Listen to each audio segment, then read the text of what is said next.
જય માતાજી। આજે સિલોદર ગામ અને પ્રતાપભાઈ દેવાભાઈ ડોડિયા જે પ્રગતિશીલ ખેડૂત છે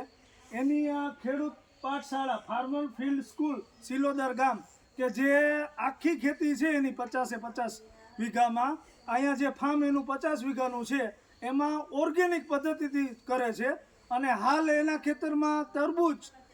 20 વીઘાના તરબૂચ અને ટેટી બે થઈને 20 વીઘા અને 30 વીઘાના ઘઉં વાવેલા છે। એ પાછળ ફાર્મમાં હું તમને હમણાં થોડીક વારમાં બતાવું। અને હવે જો તમે જોઈ શકો કે આ પ્રગતિશીલ ખેડૂત છે પ્રતાપભાઈ દેવાભાઈ ડોડિયા એની પાઠશાળામાં કે અંદર એને ઘન જીવામૃત બનાવ્યું છે। તો બધાય ખેડૂતોને જો આ રીતના કરે તો રાસાયણિક ખાતરની કોઈ જરૂર પડે નહીં ખેતીમાં અને પ્યોર ઓર્ગેનિક વસ્તુ કે હું અહીંથી આજ નીકળો અને મુલાકાત લીધી તો ખૂબ આનંદ અનુભવું કે જો આ રીતના પોષક તત્વોની ઉણપ આપણા પાકમાં કઈ રીતના જોવા મળે તો એમાં મેગ્નેશિયમ, ફોસ્ફરસ, જસત, મેંગેનીઝ, લોહ, બોરોન, કેલ્શિયમ, સલ્ફર, તાંબુ, મોલિબેડિયમ, પોટેશિયમ ને નાઇટ્રોજન એટલા તત્વોની ઉણપ હોય જે આપણે ખેડૂતોને ખબર નથી અને આપણે ડીએપી, યુરિયા ને એ બધી કરીએ। સરસ મજાનું ખેડૂતે જો આ રીતના ઘન જીવામૃત બનાવ્યું। આ તમે બધાએ જોઈ શકો ઘન જીવામૃત છાણિયા ખાતરનું સહકારક ઘઉંના પરાળનું જમીનમાં વ્યવસ્થાપન કઈ રીતે કરે આપણે ડાયરેક્ટ બાળી જ નાખીએ। પછી જમીન ચકાસણી કરેલ એનું છે, લીલો પડવાશ ગ્રીન મેન્યુરિંગ એનું છે,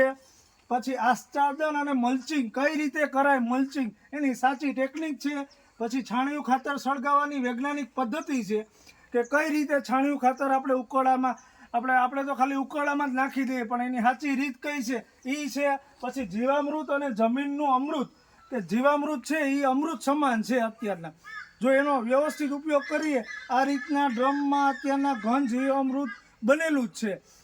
અને એડવાન્સ જીવામૃત યુનિટ ઇન્સ્ટોલેશન પદ્ધતિ અને અળસિયા ખાતર અપનાવો અને ખાતરની બાબતમાં સ્વાવલંબી બનો।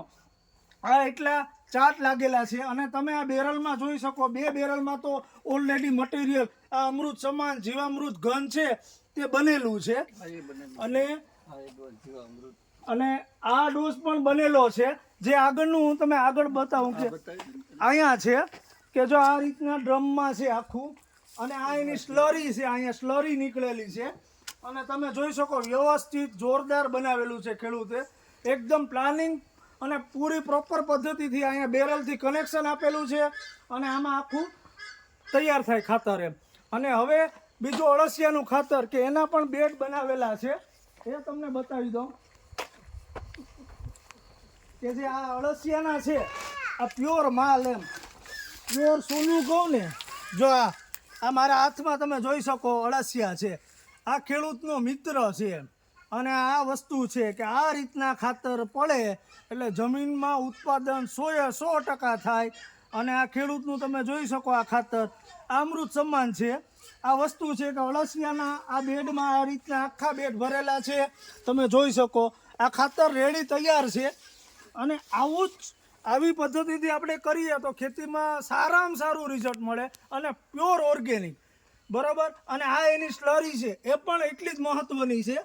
અને હું તમે એના ફાર્મમાં બતાવું કે આખા ફાર્મમાં એ આ જ પદ્ધતિથી પ્રતાપભાઈના ફાર્મમાં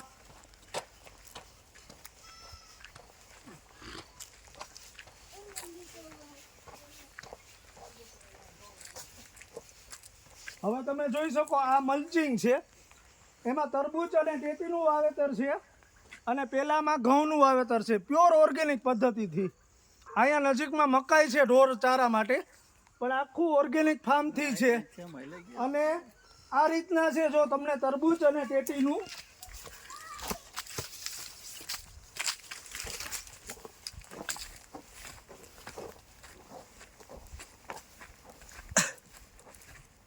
આખા ફાર્મમાં 20 વીઘામાં તરબૂચ અને ટેટી અને 30 વીઘામાં ઘઉં જે આગળ છે બહુ દૂર છે થોડાક એમાં વાવેતર કરેલું છે। તો ખેડૂત મિત્રો આ રીતના તમે ખેતી કરો તો એનું રિઝલ્ટ મળે અને પ્યોર જે વસ્તુ પ્રોડક્ટ બને એ ઓર્ગેનિક બને અને એની આખી વ્યવસ્થા મેં આગળ તમને બતાવી એ રીતના ખેડૂતનું જોરદાર તૈયાર કરેલ મટીરિયલ છે જીવામૃત ઘન જીવામૃત અળસિયાના બેડ એ બધું તમે જોઈ શકો આ રીતના છે। જય માતાજી.